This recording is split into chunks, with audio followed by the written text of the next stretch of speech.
Bonjour, c'est Jules Lavie pour Code Source, le podcast d'actualité du Parisien.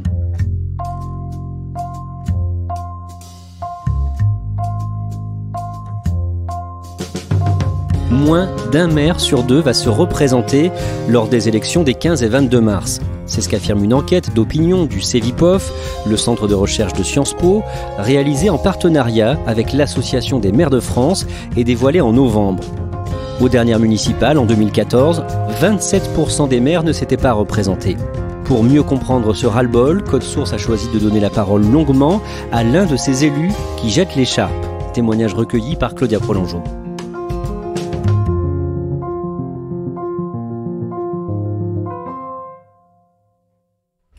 Quand j'ai découvert les résultats de cette enquête, j'ai été très surprise. J'avais déjà entendu qu'être maire n'était pas toujours facile, mais je ne savais pas, en revanche, que pour certains, c'était un véritable calvaire. Bonjour. J'ai donc cherché quelqu'un qui pourrait raconter pourquoi il jetait l'éponge. Et c'est comme ça qu'un jeudi matin, je suis arrivée à Sassy-sur-Marne, un village de 1800 habitants en Seine-et-Marne, à quelques kilomètres de la Champagne-Ardenne. Bonjour. Allez-y, André. Merci. Ma secrétaire d'accueil qui dit Monsieur Cheval arrive. Non, c'est pas Monsieur Cheval. Pierre-Emmanuel Bény avait déjà eu une expérience en politique. Sous Nicolas Sarkozy, il a été chef de cabinet du ministre chargé des relations avec le Parlement. Puis il a travaillé dans le privé, avant de se présenter en 2004 au municipal à Sassy-sur-Marne sous l'étiquette d'hiver droite. C'était pas du tout prémédité d'être maire. L'idée a germé, on va dire, presque 4-5 mois avant les élections. C'était le village de mon enfance, village où j'ai appris à faire du vélo. Avec mon frère, ma sœur et mes amis, on se baignait dans la Marne chez mes parents, qui avait une propriété ici depuis les années 80.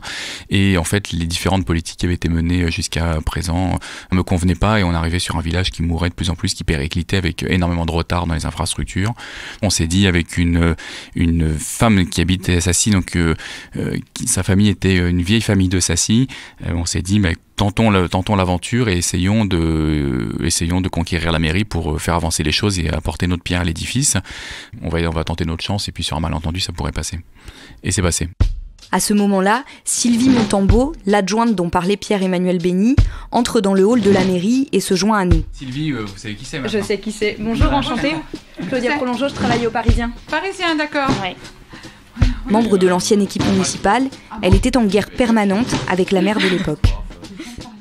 Au début, on n'était que deux. Ouais. Faire du porte-à-porte et tout, on se gelait, c'était il y a 6 ans, au mois de février comme ça, là. Ah oui, il faisait froid. Quand vous avez décidé de commencer à faire campagne ? Ouais. Quand on a décidé de faire le porte-à-porte il y a 6 ans, on se caillait et tout, mais ce qui nous réchauffait, c'était je pense le retour des administrés, en fait, des gens qui nous disaient qu'ils en avaient marre de l'équipe en place et qui souhaitaient changer, et qu'un jeune avait épaulé par des anciens élus autres, ça serait pas mal. La campagne municipale n'a pas été simple, 3 listes. Pour une petite commune comme Sassy, c'était quasiment historique. Et sur ces 3 listes, on est arrivé en tête au premier tour et très largement en tête au second tour. L'élection d'un maire se passe en 2 temps. D'abord dans les urnes, où les électeurs votent pour une liste, puis lors du premier conseil municipal, où tous les membres élisent officiellement le maire. Le 4 avril 2014, Pierre-Emmanuel Bény devient donc officiellement maire de Sassy-sur-Marne. Donc moi j'ai été élu le jour de mes 30 ans, je me rappellerai toute ma vie je pense. Et une fois que j'ai été élu maire, donc certains de mes proches, très sympas, me disaient bravo, tu es maire, c'est une belle expérience, etc. Et d'autres me disaient bon courage, tu viens d'en prendre pour 6 ans ferme sans remise de peine. Et à l'époque, je n'imaginais pas à quel point ça serait vrai 6 ans après. Et les difficultés ne se font pas attendre. Dans de nombreuses mairies, en fait, vous avez une passation qui est faite où vous avez pendant peut-être 1 heure ou 2 l'ancien maire qui passe le relais au nouveau maire. C'est un protocole qui est plutôt républicain et ça se fait dans de nombreuses collectivités. Enfin, moi, quand je partirai dans quelques semaines, je laisserai à mon successeur une liste des choses à faire, des dossiers en suspens et puis des points à régler rapidement. Et quand nous, on est arrivés, on n'a rien eu de tout ça.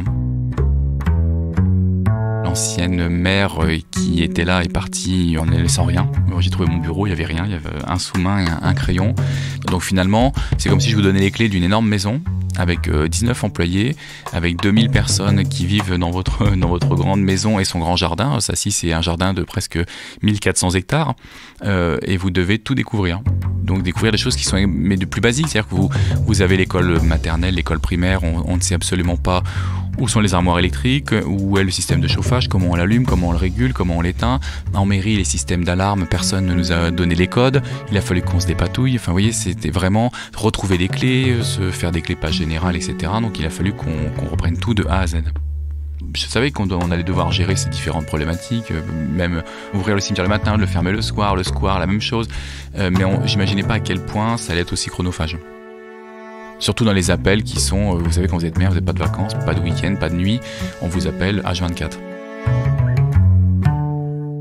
Ok, bon, on va aller dans mon bureau. Nous rejoignons le bureau que pour la première fois, Pierre-Emmanuel Bény avait découvert vide et que depuis, il a décoré. J'ai plusieurs médailles. J'ai une médaille donc, de mon ancien ministère où je bossais, en relation avec le Parlement.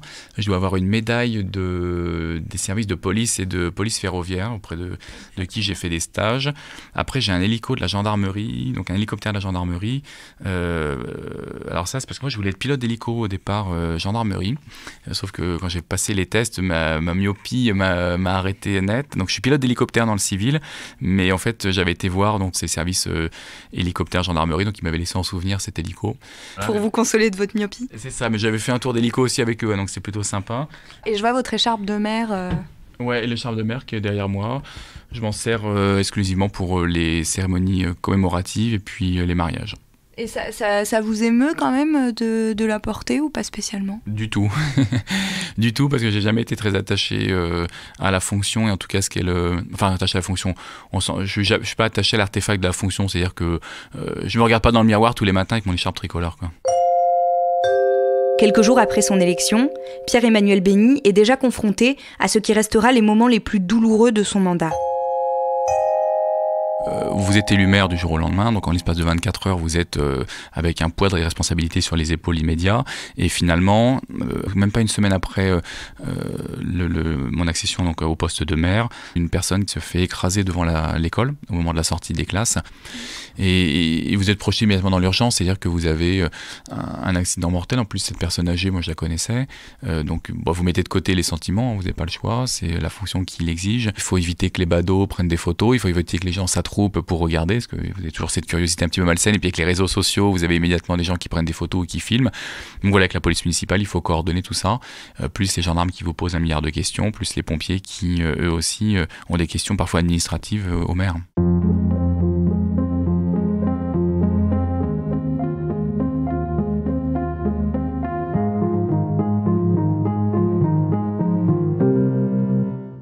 Une semaine après cet accident gravissime, je me retrouve avec l'obligation de faire un arrêté municipal pour interner une personne qui était en psychiatrie, qui souhaitait se procurer des armes pour l'utiliser dans la rue.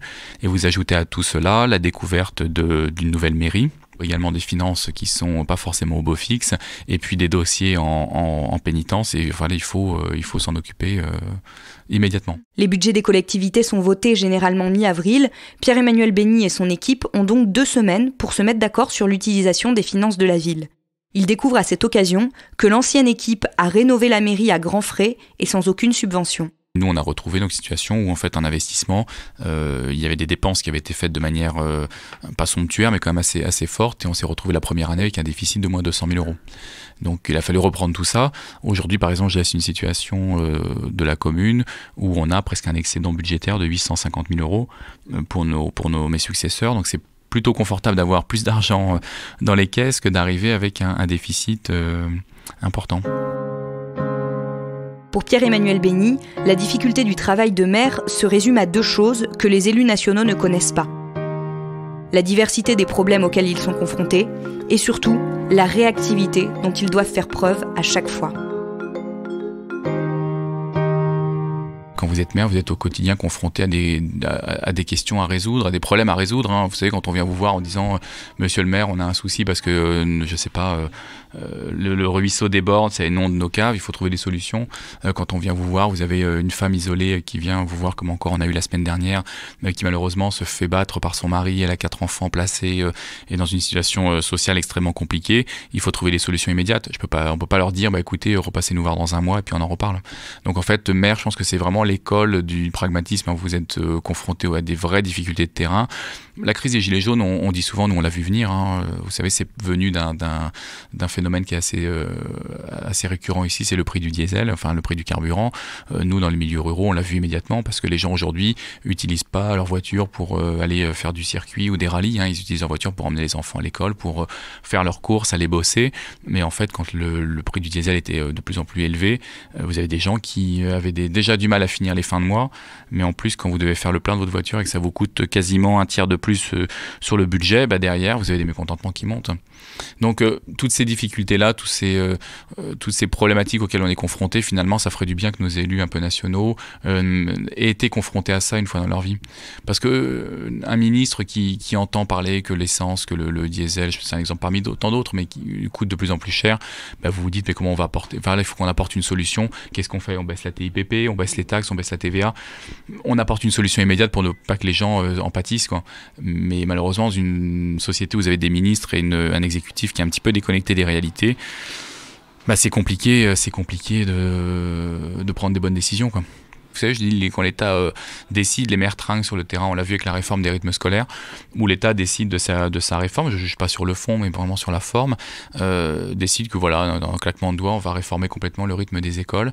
Sauf qu'on vous impose ça en mairie, c'est à vous, le maire et ses équipes, de vous débrouiller sur le terrain, à mettre en application une loi qui n'est pas simple à mettre en œuvre, au niveau des plannings, au niveau des réorganisations du temps de travail pour les agents qui sont dans les écoles.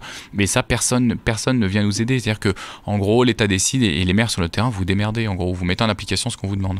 Et puis vous passez aussi à la caisse, parce que derrière, quand il y a une augmentation de coûts des salariés ou autres, c'est immédiatement les mairies qui prennent ça en charge. Le plus difficile, c'est quand j'ai dû annoncer à sa maman un dimanche matin qu'un jeune garçon de 21 ans, son fils, était décédé d'un accident de la route en rentrant en plus de l'anniversaire de son frère. Et pareil, ce jeune, je le connaissais aussi, c'était un des meilleurs amis d'un de mes policiers municipaux également. Mais quand vous devez l'annoncer à cette maman qui comprend immédiatement, quand elle vous voit arriver encadrée de 3 gendarmes, elle comprend qu'un drame s'est déroulé, c'est assez compliqué. Assez compliqué, parce que même si vous mettez de la distance, ça vous rattrape toujours de toute façon. Mais ce qui finalement lui a le plus pesé, c'est peut-être le fait que le maire soit en permanence interpellé et montré comme responsable de tout par les habitants. Un dimanche à midi, je suis avec des amis en train de faire un barbecue. Vous avez un administré qui arrive dans le jardin sans sonner en me disant: Monsieur le maire, j'ai mon voisin fait du bruit avec sa tondeuse. Faut que vous y alliez, bougez-vous. C'est vous le maire, c'est à vous de vous dépatouiller de ça. Après, on est appelé sur la nuit pour des situations qui peuvent être dramatiques. Je peux être appelé sur un différend familial qui dégénère avec tentative d'homicide. Vous pouvez être appelé sur un accident grave de la circulation, sur une disparition inquiétante. Enfin, on gère des problématiques de l'urgence, donc il n'y a pas de routine et le maire est tout le temps sollicité, vraiment. Alors on dit vous êtes le premier représentant de l'État sur les territoires. Moi je pense qu'on est surtout le dernier maillon de l'État dans les territoires. Et aujourd'hui vous avez un État qui se désengage de plus en plus de nos territoires ruraux. Aujourd'hui, vous prenez une commune comme Sacy, on n'est pas loin de Paris, on est à 65 km. On a des trains directs pour Paris en 40 minutes, donc on n'est pas au fin fond de la France, ni même des territoires ruraux. Et on se retrouve avec... dans une commune de 2000 habitants, plus aucun service de l'État. Vous n'avez plus de gendarmerie, encore moins de caserne de pompiers, etc. Donc finalement, pour les gens, quand ils ont une question concernant un acte administratif, enfin ou en lien en tout cas avec les services de l'État, ils viennent voir immédiatement en mairie. Vous devenez presque un bureau d'enregistrement des complaintes des administrés vis-à-vis des services de l'État. Et quand parfois vous n'avez pas les réponses à apporter, vous en prenez immédiatement plein la figure. En 2018, Pierre-Emmanuel Bény se retrouve à gérer les multiples inondations sur sa commune, alors que le Ruz, une petite rivière qui la traverse en souterrain, est en crue. Et il entend la phrase de trop. J'étais en train de coordonner les secours, donc avec les pompiers ou autres. Je passe devant une habitation et là il y a une dame qui dit mais tiens, regardez-moi cet imbécile, il ferait mieux de nous aider à éponger plutôt qu'à se pavaner dans la rue et à serrer des mains, ce qui n'était absolument pas le cas. Moi j'étais debout depuis 5h du matin avec mes équipes et on essayait de coordonner vraiment comme on pouvait pour aider les gens, pour apporter des pompes, des balais, etc. Et finalement c'était son mauvais jeu de mots, la goutte d'eau qui a fait déborder le vase, où je me suis dit bon stop, j'en ai ras-le-bol. Le soir je suis revenu dans mon bureau avec notamment Sylvie et je lui ai dit écoute, j'en ai ras-le-bol, je démissionne, je m'en vais. Et en fait, pendant presque 1 heure, on a discuté, mais finalement, elle m'a dit, leur donne pas raison, parce que ça serait un constat d'échec de partir là, alors que ce qu'on a fait pour la commune est bien, le bilan est bon. Donc finalement, je l'ai écouté, je me suis dit, ok, mais par contre, cette fin de mandat, en tout cas, cette dernière année et demie à peu près, je me suis mis un petit peu plus en retrait de la fonction et je me suis moins impliqué, en tout cas, en termes de temps et en termes de personnes. Je me voyais pas sans lui. Je me voyais pas sans toi. Et j'avais apporté des fraises des bois du jardin. Tu te rappelles ? Ouais. J'ai beaucoup épaulé. On s'épaulait mutuellement, mais comme en fait il pourrait être mon fils, sa maman me disait vraiment, t'es la deuxième maman de Pierre. Et quelque part, ça a été peut-être un petit peu ça. Pierre-Emmanuel Bény a accepté de rester jusqu'à la fin de son mandat, après lequel il espère avec Sylvie Montambeau qu'elle prendra sa place. Mais il a déménagé dans une autre commune, à 10 minutes de Sassy, où il a acheté un centre équestre avec sa femme. C'est une petite entreprise dont ils ont pris la tête ensemble et à laquelle il se consacrera, au moins pour un temps, une fois l'élection passée. Même si Pierre-Emmanuel Bény est soulagé que tout cela se termine bientôt, il ne regrette pas ces 6 dernières années. On n'a pas à rougir de ce qu'on a fait, vraiment. Le bilan est bon, les finances sont saines. Donc aujourd'hui, voilà, je me suis préservé peut-être un peu plus ces dernières années, mais ça permettait aussi aux gens de Sassy de garder leur maire, en tout cas jusqu'à la fin du mandat. Aujourd'hui, maire, ça reste un des plus beaux mandats de notre République. Et moi, à titre perso, j'en garderai un souvenir mémorable. C'est-à-dire que je pense sincèrement qu'avec le temps, c'est peut-être humain, ou en tout cas, la nature humaine est faite comme ça, c'est que les mauvais souvenirs s'estomperont. Et je pense que je ne garderai au final que les bons souvenirs.